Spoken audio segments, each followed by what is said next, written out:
The Xmark mower came in on the forks of the skid loader because the drive belt is off.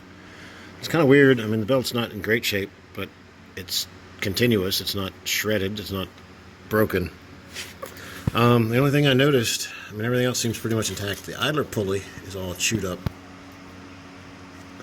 which is pretty weird. I'm betting something got jammed up in there, a stick or something. And some other evidence to things up in here that shouldn't be. Is this dent here on the mower pulley, which is, I don't know if it happened in transit from the forks or whatever event knocked the belt off. So I'm going to put the belt back on for now because we got a horse show coming and they need to run it.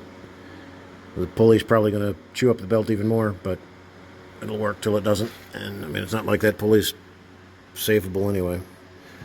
Unless,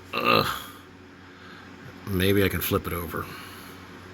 I don't want to do that, but I might.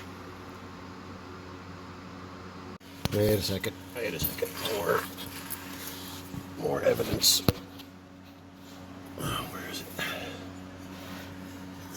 This, whatever this is, it's not supposed to be rubbing on that pulley. So that might be something too. Ooh, it is sharp. So it may not be that simple.